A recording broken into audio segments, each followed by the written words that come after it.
क्या पेंडिंग के पेंडिंग ही हैं केसेस, अभी कोई सुनवाई नहीं कर रहा, वैसे के वैसे ही हैं, नए केसेस आ नहीं रहे हैं। मानव अधिकार एक जब बच्चा पैदा होता है तब से उसके अधिकार जो होते हैं वो बाय बर्थ आ जाते हैं। जम्मू कश्मीर से 370 हटाने के बाद जम्मू को यूटी में तब्दील कर दिया गया, यानी कि स्टेट का दर्जा इससे छीन लिया गया।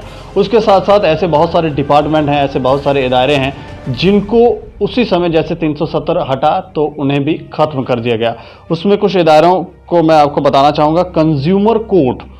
कंज्यूमर कोर्ट में इस समय अगर तब हम बात करें, यूटी जब बना 370 हटा 35 से जब आर्टिकल हटाया गया तो तब कम से कम 20,000 से ज़्यादा केसेस जो थे वो पेंडिंग थे या होंगे।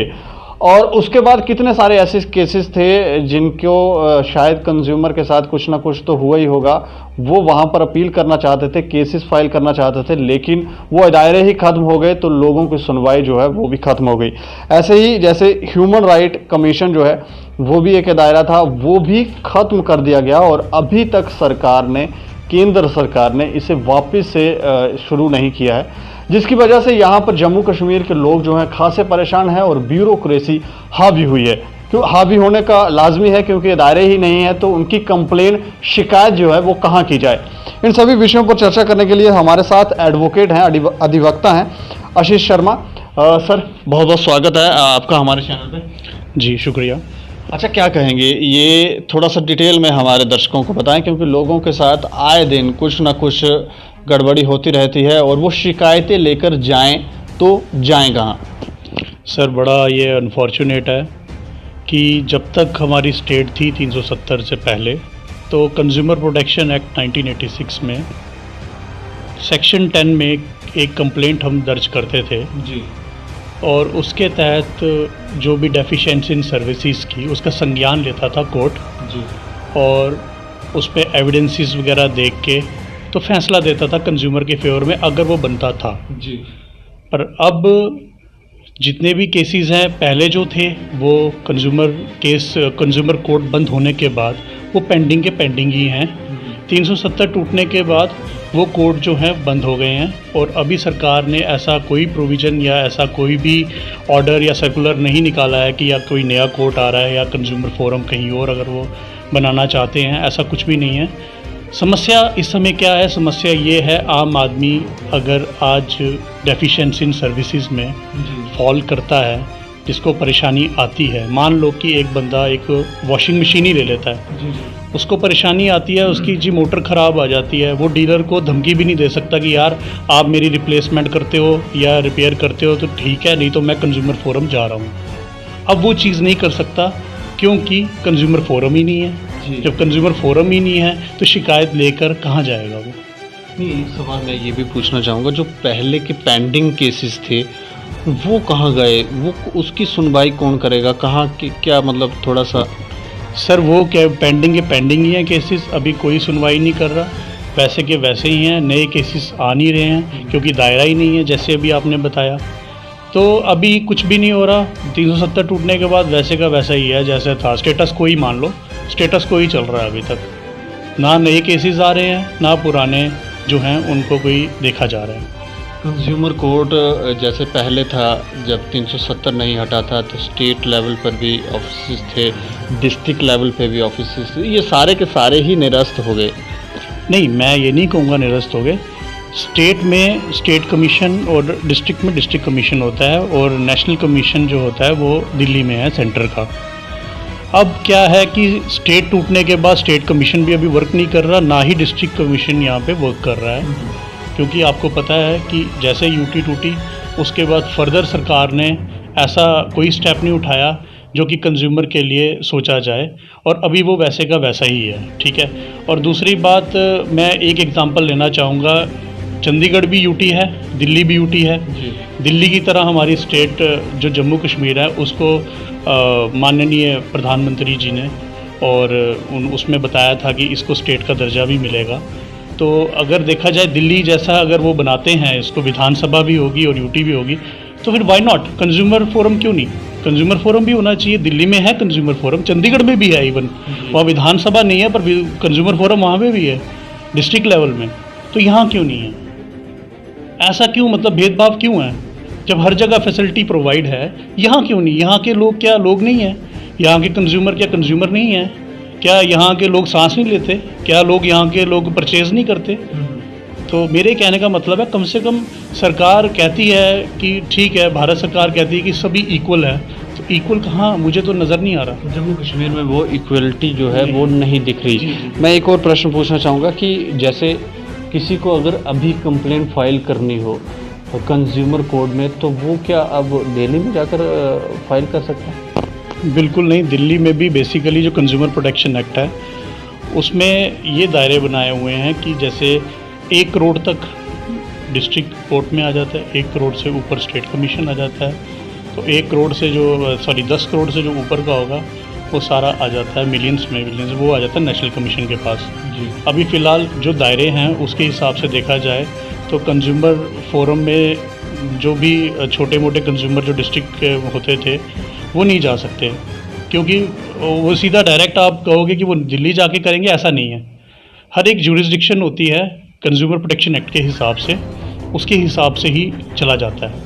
जब वो दायरे नहीं है तो कंज्यूमर को वेट ही करना पड़ेगा और उसके पास कोई चारा कहीं कहीं सुनवाई नहीं। इसके अलावा एक और कमीशन भी था, ह्यूमन राइट कमीशन। जी। ह्यूमन राइट कमीशन भी यहाँ से इसे ख़त्म कर दिया गया और लोग कंप्लेन, क्योंकि अगर कोर्ट में फाइल कर रहे हैं केस, तो कोर्ट में कहीं ना कहीं सुनवाई कभी कभार उन्हें लगता है कि यार नहीं यहाँ सुनवाई हो रही, तो वो ह्यूमन राइट कमीशन में जाते थे।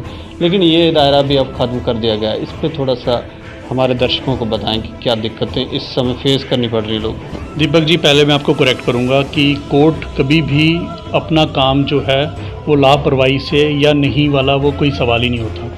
कोर्ट अपना काम करता है एज़ पर देयर प्रोसीजर, जो CRPC, IPC, एविडेंस लॉ के हिसाब से जो होता है उसके हिसाब से ही कोर्ट संज्ञान लेता है, वैसे ही काम करता है। उसके काम करने की प्रक्रिया पे मैं कोई टिप्पणी नहीं करूँगा, वो काम करते हैं, वो अच्छे से काम करते हैं।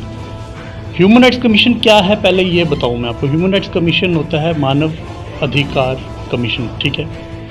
मानव अधिकार एक जब बच्चा पैदा होता है तब से उसके अधिकार जो होते हैं वो बाय बर्थ आ जाते हैं जी। ठीक है।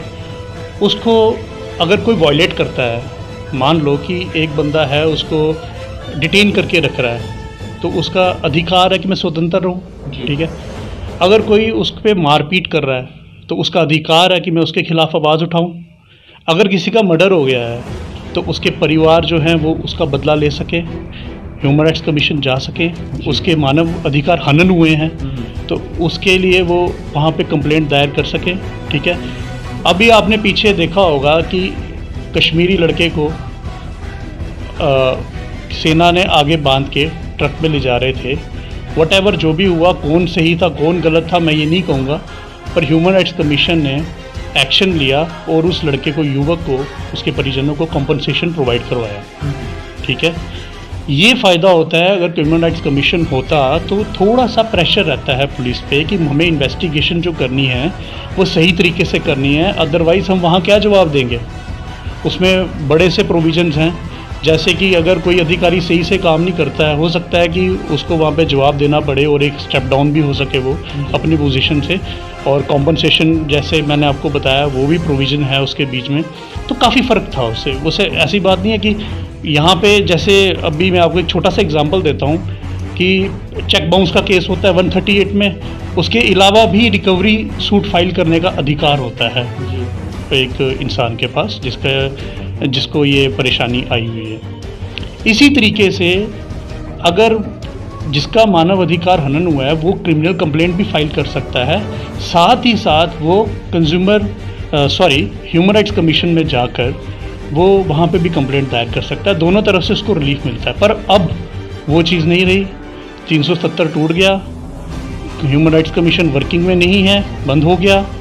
तो अब बेचारा वो कहाँ जाए, उसके लिए एक ऑप्शन जो था एक्स्ट्रा वाला वो भी बंद हो गया जी, ठीक है।